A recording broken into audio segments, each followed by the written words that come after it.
علماء کرام اور قرب و جوار سے جلسے میں شریک ہونے والے معزز حاضرین، یہ جلسہ جمعیت علماء یو پی نے کوئی عمومی جلسہ نہیں بلایا۔ اس کے لیے یو پی کے مشرقی اضلاع میں اس جگہ کو منتخب کیا گیا ہے تاکہ یو پی کے اندر مدارس پر گورنمنٹ کی طرف سے جو طرح طرح کے نوٹس آ رہے ہیں، مدرسوں کو بند کیا جا رہا ہے، مشرقی یو پی ہی میں ان اہل مدارس کو جمع کیا جائے اور اس سلسلے کے اندر کس طرح آگے بڑھا جائے اپنے مدارس کی حفاظت کے لیے، اس طریقہ کار سے انہیں آشنا بنایا جائے۔ ورنہ تو ہمارے احباب نے کچھ نے یہ کہا کہ سب سے پہلے مدارس پر جس گورنمنٹ نے ہاتھ ڈالا تھا وہ آسام ہے، وہاں بی جے پی کی گورنمنٹ ہے، وہاں جا کر جلسہ کیا جائے۔ اس کے بعد اتراکھنڈ کی سرکار نے مدارس کے اوپر ہاتھ ڈالا، پھر اس کے بعد مشرقی یو پی نے ہاتھ ڈالا، اور اب چند دنوں کی خبر ہے کہ ہریانہ سرکار نے پانی پت وغیرہ کے اندر مدارس کے اوپر نوٹس بھیجنے شروع کر دیے ہیں۔ کچھ لوگوں کی رائے تھی کہ ہمیں لکھنؤ میں جلسہ کرنا چاہیے، لیکن ہم نے ابتدا کے اندر غور و خوض کر کے، کیونکہ بڑے بڑے مدارس کی جگہ یہ صوبہ ہے، ہمارا صوبہ ہے، اس لیے ہمیں پہلے یہاں اپنی چیز کو پیش کرنا چاہیے، اور خاص طریقے پر مشرقی یو پی کے اندر ارباب مدارس کو جمع کر کے ان سے گفتگو کرنی چاہیے۔ کوئی عام جلسہ نہیں ہے۔ ارباب مدارس پڑھے لکھے لوگ ہیں، آپ حضرات جانتے ہیں، اس لیے ہم آپ ہی سے گفتگو کرنا چاہتے ہیں، اور اس واسطے سے اپنی بات صوبائی گورنمنٹ بلکہ ہم مرکزی گورنمنٹ تک اپنی بات کو پہنچانا چاہتے ہیں۔ مدارس اسلامیہ صرف درسگاہیں نہیں ہیں۔ جو لوگ یہ سمجھتے ہیں کہ مدارس کا مقصد صرف کتابیں پڑھنا پڑھانا ہے، وہ غلط سمجھتے ہیں۔ میں آپ کے سامنے ایک مجمع ہے ہزاروں آدمیوں کا، یقیناً اس مجمع کے اندر وہ لوگ بھی ہوں گے جو میری اس آواز کو صوبائی اور مرکزی گورنمنٹ تک پہنچائیں گے۔ میں آپ سے یہ بات کہتا ہوں کہ مدارس کا کردار اس ملک کی جڑوں کے اندر گھسا ہوا ہے۔ اگر کوئی نہیں مانتا تو اس کا مطلب یہ ہے کہ وہ ملک کی تاریخ سے ناآشنا اور ناواقف ہے۔ میں آپ سے کہہ رہا ہوں، ہو سکتا ہے اس سے پہلے کسی نے نہ کہا ہو، یہ ہمت نہ کی ہو۔ اس ملک کے اندر جس میں 250 سال تک اس ملک کا ہندو، مسلمان، جین، بدھ، ہر آدمی کے گلے کے اندر انگریز کی غلامی کا طوق پڑا ہوا تھا۔ ہر آدمی غلام تھا۔ اگر کسی جگہ سے آزادی وطن کے لیے جہاد کی آواز نکلی ہے، وہ مدرسہ ہے۔ سب سے پہلا آدمی 1803 کے اندر جس دن انگریز نے کہا کہ ملک بادشاہ کا اور جنتا اللہ کی، لیکن حکومت آج سے ایسٹ انڈیا کمپنی کی ہے، سب سے پہلی آواز اس بات کی کہ ملک غلام ہو گیا اور آزادی وطن کے لیے جہاد کرنا ہر مسلمان اور ہر ہندوستانی کا فرض ہے۔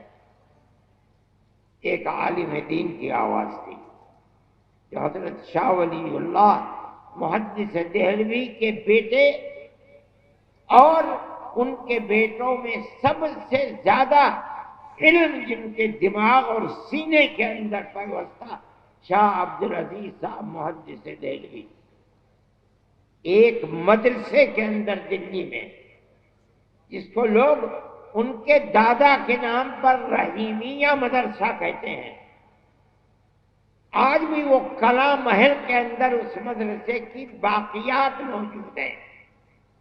اس مدرسے سے آواز نکلی تھی کہ ملک غلام ہو گیا، ہندو غلام ہے، مسلمان غلام ہے، اکثریت غلام ہے، اقلیت غلام ہے، ہمیں جہاد آزادی کرنا ہمارا مذہبی طریقہ ہے۔ مدرسے کا یہ کردار ہے۔ اس مدرسے کو لٹوا دیا گیا، نام و نشان مٹ گئے، لیکن شاہ عبدالعزیز صاحب کو زہر دے دیا گیا، دلی سے نکال دیا گیا، لیکن وہ ایسا مرد مجاہد تھا کہ سب کچھ برداشت کیا مگر اس سے پیچھے نہیں ہٹے۔ یہ ایک مدرسے سے نکلنے والی آزادی۔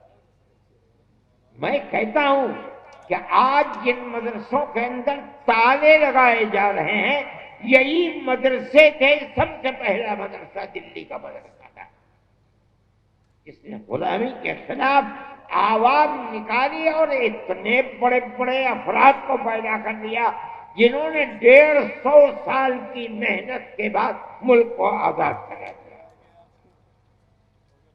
کہتا ہوں میری سمجھ میں نہیں آتی، آج ان مدرسوں کو یہ کہا جائے کہ یہ دہشت گردی کا اڈا ہے۔ جو پڑھایا جا رہا ہے وہ دہشت گردی پڑھائی جا رہی ہے۔ اس کا مطلب ہے کہ وہ ایسے جاہل اور بے وقوف ہیں کہ انہیں ملک کی تاریخ کا کچھ پتہ نہیں۔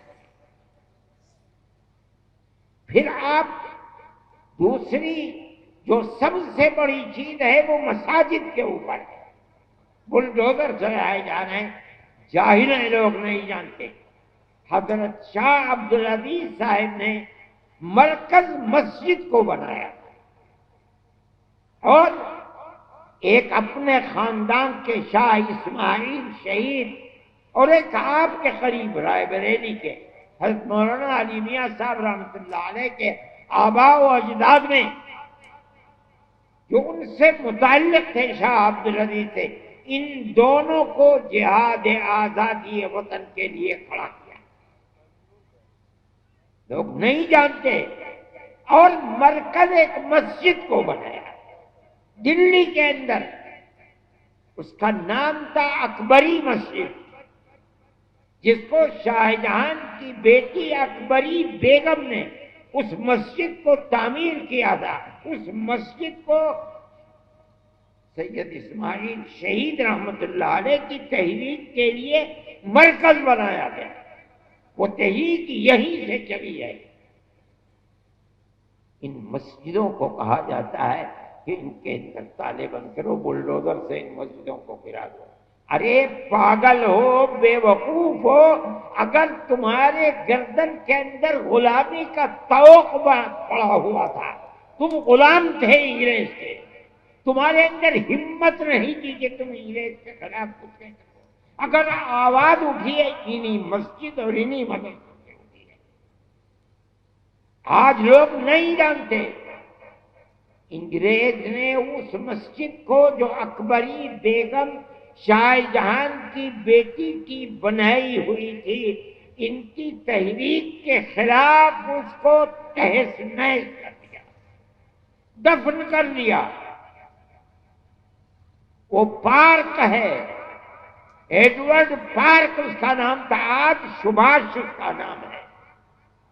دنیا نہیں جانتی جن مدرسوں کو اور مسجدوں کو تم بلڈوزر چلا کر برباد کر رہے ہو، یہی ملک کی آزادی اور غلامی سے نکالنے کی بنیادیں تھی، لوگ نہیں جانتے۔ میں یہ کہتا ہوں کہ کس بنیاد کے اوپر تم ان کی مخالفت کرتے ہو؟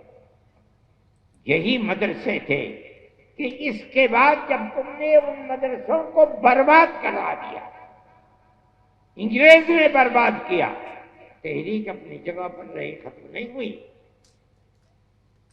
حضرت شاہ اسماعیل شہید رحمت اللہ علیہ اور ان کے ساتھی آزادی وطن کے لیے صوبہ سرحد جو آزاد قبائل ہیں وہاں پہنچ گئے، جہاد کرتے رہے، یہاں تک کہ سن 1832 کے اندر وہ شہید ہو گئے جہاد کرتے کرتے، چھوڑ دیا لوگوں نے، تتر بتر ہو گئے۔ لیکن لوگ واپس آئے اور آنے کے بعد سن 30-32 سے لے کر سن 57 تک اپنا کام کرتے رہے، یہاں تک کہ 1857 کے اندر انہوں نے پھر دوبارہ جہاد کو بلند کیا، جس کو انگریز نے غدر کا نام دیا۔ اس جہاد کے اندر تاریخ کو اٹھا کر دیکھو، آج مصیبت یہ ہے کہ مرکز سے لے کر صوبائی حکومت تک کوئی پڑھنے والا آدمی نہیں ہے، بڑے سے بڑا ان پڑھ آدمی بیٹھا ہوا ہے۔ سن 1857 کے اندر جہاد کے اندر صرف دلی میں روشن مستقبل، روح روشن مستقبل، ان کتابوں کو اٹھا کر دیکھو، صرف دلی کے اندر 32,000 علماء کا قتل ہوا ہے۔ کون لوگ تھے؟ یہ وہی تحریک تھی جو شاہ عبدالعزیز صاحب رحمت اللہ علیہ نے دلی کے ایک مدرسے سے اس تحریک کو بلند کیا تھا، جس کا مرکز اکبری مسجد کو بنایا تھا۔ اس مسجد کی در و دیوار آج بھی اینٹیں دفن ہیں۔ ابھی 5-7 سال پہلے شعیب اقبال جو اسمبلی کے ممبر ہوا کرتے تھے، اتفاق سے وہ زمین کو کیوں کھودا نہیں معلوم، اس کے باقیات مل گئے، لیکن بی جے پی گورنمنٹ نے ان کو باقیات کو باقی نہیں رہنے دیا، اس کو پھر پاٹ کر کے زمین کے اندر دفن کر دیا گیا۔ وہ ایک تاریخ تھی۔ یہ مسجدیں اور یہ مدرسے اسی تاریخ کے نمونے ہیں۔ کوئی ہے مائی کا لال بتائے وہ کون سی جگہیں ہیں جہاں سے آزادی وطن اور غلامی کی تنظیم کو نکال کر پھینکنے کے لیے مرکز بنائے؟ کوئی بتا سکتا ہے؟ میں مسلمان ہوں، میں کہہ رہا ہوں، علل اعلان کہہ رہا ہوں، تاریخ کی کتابوں کو پڑھو، اگر غلط کہہ رہا ہوں بتاؤ غلط۔ کیوں مدرسوں کے پیچھے پڑے ہوئے؟ ہمارا تعلق کوئی سیاست سے نہیں ہے۔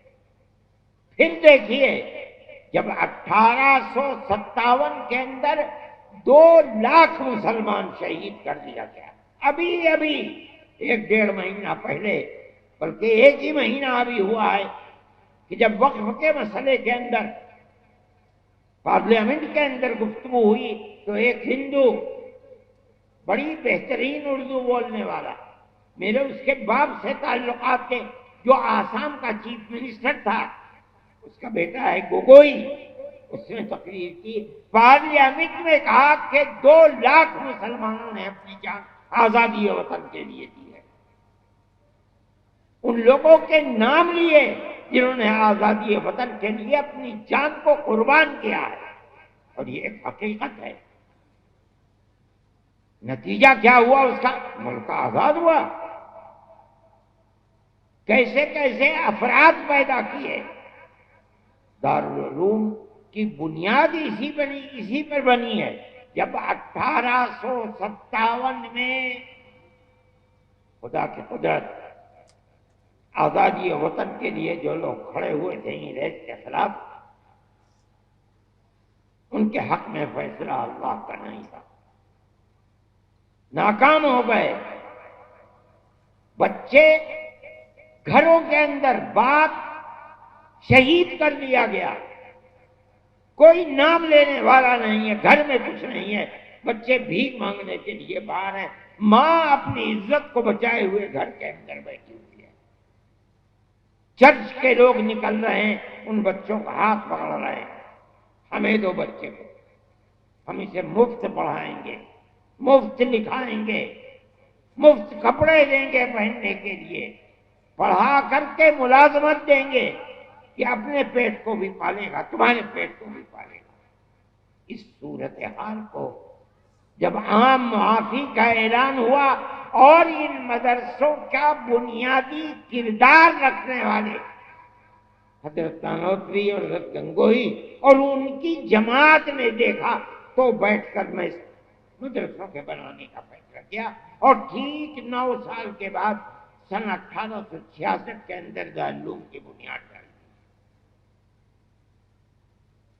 اس بنیاد کے بعد سب سے پہلی شخصیت جو سامنے آئی ہے وہ حضرت شیخ الہند رحمۃ اللہ علیہ کی شخصیت کہی جاتی ہے۔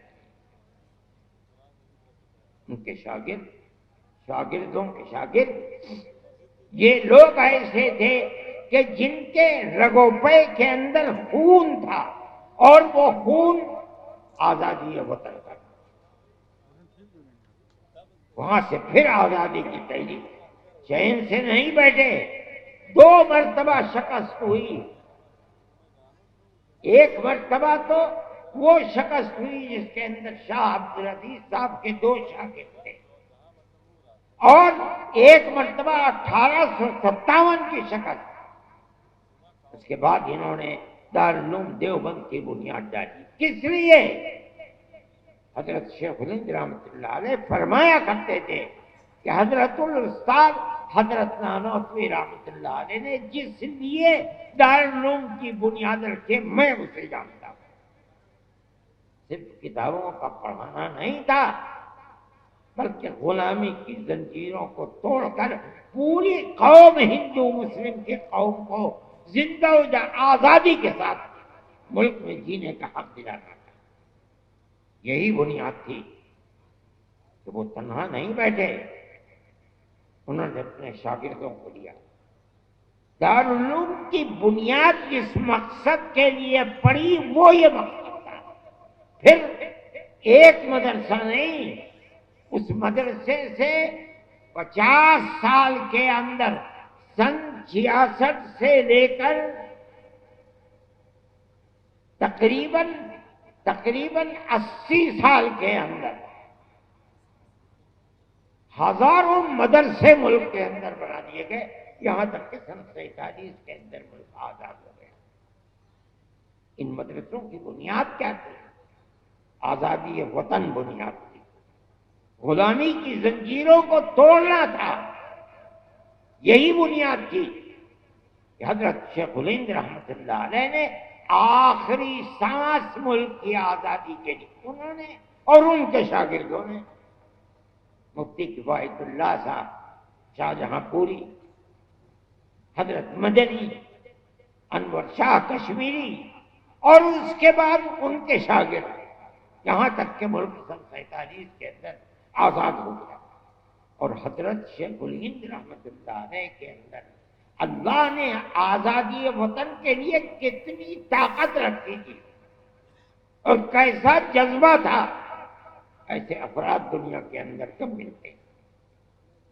حضرت جب واپس آئے مالٹا کی جیل سے سن 1919 کے اندر، بلکہ سن 1920 کے اندر، جمعیت علماء 19 میں قائم ہوئی اور 20 میں حضرت شیخ الہند مالٹا کی جیل سے ہندوستان واپس آئے ہیں، تو ریاست بہاولپور کے ان کے جو سب سے قریبی آدمی تھے، گویا کہ وزیر اعظم تھے سر رحیم بخش، انگریز نے ان کو سر کا خطاب دیا تھا، انگریز نے ان کو بھیجا تاکہ حضرت شیخ الہند سے ملے اور یہ کہیں کہ حضرت آپ چلے گئے، دارالحدیث دارالعلوم دیوبند کی سونی ہو گئی، لوگ آپ کے پاس آ کر کے تصوف کی مشق کیا کرتے تھے، ذکر الہی میں مشغول تھے، وہ بھی سلسلہ ختم ہو گیا۔ اب آپ چند روز ہے، خدا جانے کتنے دن کی زندگی ہے، آپ ایک جگہ بیٹھ جائیے۔ آپ نے پوری کوشش کر لی انگریز کو ہٹانے کے لیے، مگر انگریز حکومت تو اپنی جگہ سے ٹس سے مسئولی نہیں ہے، تو پھر آپ کو اپنی زندگی، وہ کام جو آپ کے بعد ختم ہونے کو ہیں، انہیں پھر دوبارہ زندہ کرنا چاہیے۔ وہ بوڑھا آدمی جو وہاں سے آنے کے بعد 1 سال اور کچھ مہینے زندہ رہ سکا، اس نے کیا جواب دیا؟ اسی مدرسے سے نکلے ہوئے لوگ تھے، انہوں نے کہا آپ اپنی بات پوری کر چکے؟ کہا کر لی کبا؟ فرمایا کہ میں بوڑھا ہو گیا، جس سرزمین پر انگریز کی حکومت ہے وہاں جینا تو جینا، اس سرزمین پر مر کے دفن ہونا بھی مجھے گوارا نہیں ہے۔ میں تو ہندوستان صرف اس لیے آیا ہوں کہ میں آ کر اعلان کروں کہ انگریز کی غلامی حرام ہے۔ میں بوڑھا ہو گیا، میرے پیروں میں چلنے کی طاقت نہ رہی اگر، تو میں اپنے شاگردوں سے کہوں گا کہ مجھے ایک چارپائی پر لٹا دیں اور اپنے کاندھوں پر لے کر ملک کے گاؤں گاؤں جائیں اور میں ہر گاؤں میں یہ اعلان کروں کہ انگریز کی غلامی حرام ہے۔ یہ تڑپ کس میں پیدا ہوئی؟ کہاں سے پیدا ہوئی؟ مدرسوں سے پیدا ہوئی ہے۔ ان مدرسوں کو بنایا کس لیے گیا؟ دارالعلوم کو کس لیے بنایا گیا؟ دارالعلوم سے 25,000 مدرسوں کو کس لیے بنایا گیا؟ اس ملک کے اندر آزادی کے جذبہ جہاد کے لیے بنایا گیا، ہندو مسلم محبت کے لیے بنایا گیا، ملک کے اندر امن و امان قائم کرنے کے لیے بنایا گیا۔ تم ان مدرسوں کو کیوں ان ٹیچر کو کھودتے ہو؟ وہ تم سے کچھ نہیں لیتے۔ مسلمان رکشا چلاتا ہے اور صبح سے شام تک جو ملتا ہے اس میں سے 2 پیسے اپنے مدرسے کو بھی دیتا ہے۔ ہم تو کسی دولت مند کے صرف پیسے نہیں مانگتے، کسی گورنمنٹ سے پیسہ نہیں مانگتے۔ ایک مرتبہ اندرا جی تھیں، نہیں سونیا جی تھیں، اور ارجن سنگھ زندہ تھے، انہوں نے اور سہیل صدیقی، جن کو پارلیمنٹ نے کالج اور یونیورسٹیوں کے اقلیتی کردار کے لیے ان کو امین بنایا تھا، وہ بھی تھے۔ ان سب نے مل کر کے ایک کمیٹی دلی کے اندر بنائی، انہیں لوگ مل بھی گئے، کچھ لوگ تھے مولوی فضیل تھے گورکھپور کے، اور دوسرے لوگوں نے مل گئے، انہوں نے بلا دیا، مجھے بھی بلایا مگر میں بھول گیا۔ مجھے ایک صاحب نے کہا کہ بھائی انہوں نے بلایا تو تم گئے نہیں۔ مجھے یاد آیا، میں فوراً گھر میں گیا، بریف کیس میں ایک جوڑی کپڑا رکھا اور ایک گاڑی 10 بجے جاتی تھی، میں اس گاڑی میں سوار ہو کے دلی پہنچ گیا۔ صبح کی میٹنگ تو ختم ہو گئی، ظہر کے بعد 2 بجے کی میٹنگ تھی، میں بریف کیس اٹھا کر کے وہاں چلا گیا، جا کے بیٹھ گیا۔ انہوں نے مجھے دیکھا تو اسٹیج کے اوپر بنا دیا، جلسہ شروع ہو گیا، میرا نام آیا تو میں کھڑا ہو گیا اور میں نے کہا کہ مدارس کے سلسلے میں آپ جو تحریک چلا رہے ہیں کہ مدارس مدرسہ بورڈ سے ملحق ہو، اور آپ 800 کروڑ کا بجٹ بھی لے کر کے آ گئے، آپ کیوں یہ چاہتے ہیں؟ آپ کو مدرسوں کے کردار کا پتہ ہے کہ مدرسوں نے کیا کیا ہے؟ میں نے ان کے سامنے یہ چیز رکھی کہ ملک غلام تھا، مدرسوں کی تحریک دارالعلوم دیوبند سے چلی، بنیاد اس کی کیا تھی؟ آپ سے وہ 2 پیسے نہیں چاہتے، اس لیے کہ انہیں یقین ہے کہ اگر آپ پیسہ دیں گے تو کل کو آپ ان کے نظام تعلیم میں بھی دخل دیں گے، ان کے نصاب تعلیم میں بھی دخل دیں گے۔ وہ اپنے آپ کو آزاد رکھنا چاہتے ہیں۔ ارجن سنگھ کہنے لگے کہ ہم وعدہ کرتے ہیں کہ ہم دخل نہیں دیں گے۔ میں نے کہا میں نہیں کہتا ہوں کہ آپ جھوٹ بول رہے ہیں، بالکل سچ بول رہے ہیں، لیکن آپ میری ایک بات کا جواب دیں، ابھی الیکشن کے اندر 2 سال باقی ہیں، 3 سال گزر چکے، اقتدار کی کرسی پر آپ بیٹھے ہیں، آپ کہہ رہے ہیں کہ ہم دخل نہیں دیں گے، کیا آپ مجھے گارنٹی دے سکتے ہیں کہ 2 سال کے بعد جو اگلا الیکشن ہوگا آپ ہی جیت کر آئیں گے؟ کہنے لگے نہیں گارنٹی نہیں دے سکتے۔ میں نے کہا صحیح کہتے ہیں، آپ تو 2 سال کی بھی گارنٹی نہیں دے سکتے، اور میں مدرسے کا آدمی ہوں، میں اپنے دل کے اندر یہ ارمان رکھتا ہوں کہ اگر اللہ نے مجھے قیامت تک کی زندگی دی تو میں قیامت تک مدرسے کو زندہ رکھوں گا۔ میرا آپ سے کیسے ساتھ ہو سکتا ہے؟ اس لیے میں جمعیت علماء کے پلیٹ فارم سے کہتا ہوں، ہم کل بھی مخالف تھے گورنمنٹ کی مدد کے، آج بھی مخالف ہیں، اور جب تک زندہ رہیں گے مخالفت کرتے رہیں گے۔ ہمیں آپ کی کیا ضرورت ہے؟ مدرسہ ہماری دنیا نہیں ہے، ہمارا دین ہے۔ جس طرح مسجد ہمارا دین ہے، اسی طرح مدرسہ بھی ہمارا دین ہے۔ اگر مسجد میں نماز پڑھی جاتی ہے، مدرسے میں نماز پڑھنا سکھلایا جاتا ہے۔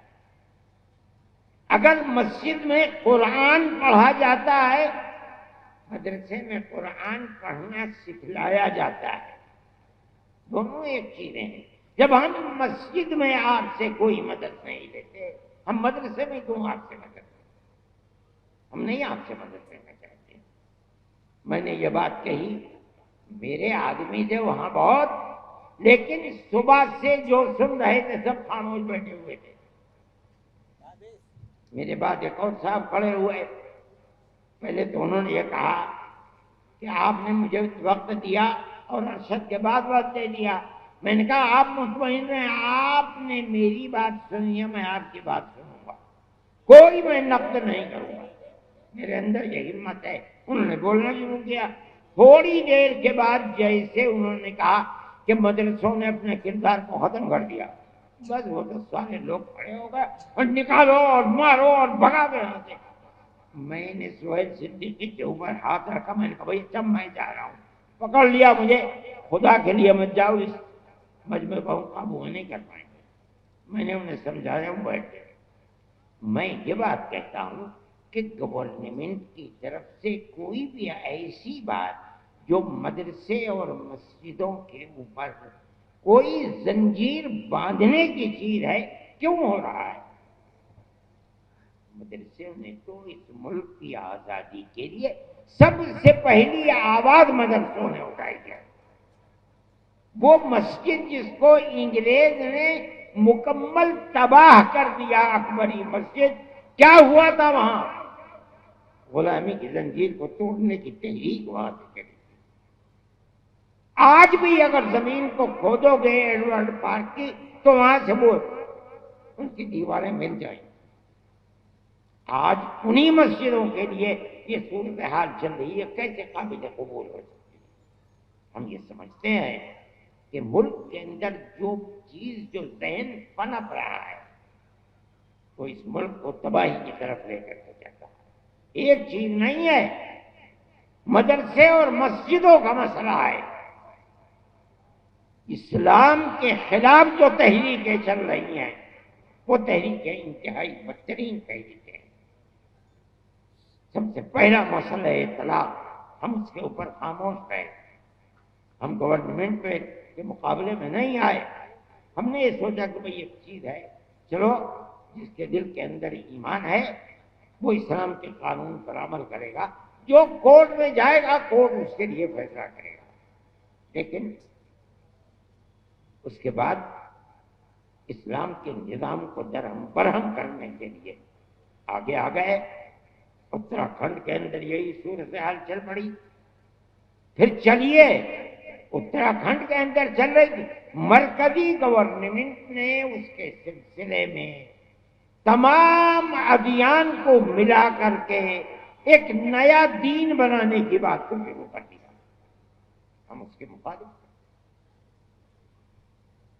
دستور کے اندر جو ہندوستان کا دستور ہے، جمعیت علماء، ہمارے اکابر شیخ الہند مولانا ابوالکلام آزاد، مولانا حفیظ الرحمان صاحب، جو لوگ پارلیمنٹ کے اندر گھسے ہوئے تھے، اور جمعیت علماء برابر جیسے جیسے آزادی وطن کی چیز سامنے آ رہی تھی ہمیشہ عہد لیتی چلتی تھی، ہم سے وعدہ کرو کہ ملک آزاد ہوگا، جو گورنمنٹ بنے گی، جو دستور بنے گا وہ سیکولر دستور ہوگا. اور کانگریس ہم سے وعدہ کرتی چلتی تھی. میرے پاس تحریریں موجود ہیں کہ جن کے اندر موتی لال نہرو، جواہر لال نہرو، گاندھی جی، کانگریس کی ورکنگ کمیٹیوں کی تجاویز ہیں. وہ یہ کہتے ہیں کہ ہم یقین دیتے ہیں کہ مسلمانوں کا مذہب، مسلمانوں کے اوقاف، مسلمانوں کی مسجدیں، مسلمانوں کے امام باڑے، ان کی زبان، ان کا کلچر ایک لمبی فہرست ہے، ہر چیز محفوظ رہے. ان کا آزاد ہو گیا. آزاد ہونے کے بعد ملک کا دستور بنا. ایسے لوگ تھے جو یہ کہتے تھے کہ ملک آزاد ہوا، لیکن مسلمانوں نے اسلام کے نام کے اوپر ایک ٹکڑا ملک کا لے لیا. اس لیے اب ملک کا دستور ہندو دستور ہوگا، انہوں نے لے لیا. جمعیت علماء تھی جو لے کر کے بیٹھ گئی. ہم نے ملک کو تقسیم نہیں کرایا. ہمارے اوپر جوتوں کے ہار ہمارے گلوں کے اندر پڑے، ہمیں مارا گیا، لیکن ہم نے جس چیز کو صحیح سمجھا تھا ملک کی تقسیم کی مخالفت کی. ہم پاکستان نہیں گئے. اگر ملک کی تقسیم پر دستخط کیے تم نے دستخط کیے، ہم نے دستخط نہیں کیے. اگر قصور ہے تمہارا قصور ہے، ہمارا قصور نہیں ہے. شریف لوگ تھے، اس چیز کو سمجھے. جمعیت علماء کی اس تحریک کی بنیاد کے اوپر مجبور ہوئے اور ملک کا دستور سیکولر دستور بنا. دفعہ 25، 26، 29 لا کر رکھی گئیں، جن کا حاصل یہ ہے کہ ملک کی ہر اقلیت کو، چاہے وہ زبانی اقلیت ہو چاہے مذہبی اقلیت ہو، اپنے مذہب کے مطابق اپنے ادارے بنانا، ادارے بنا کر چلانا، ہر چیز جائز ہے اور بلا کسی کھٹکے کے جائز ہے. یہ وہ ہے دستور، جو دستور ہے ملک کا، اور یہ سیکولر دستور ہے. اسی بنیاد کے اوپر مسلمان زندہ ہے۔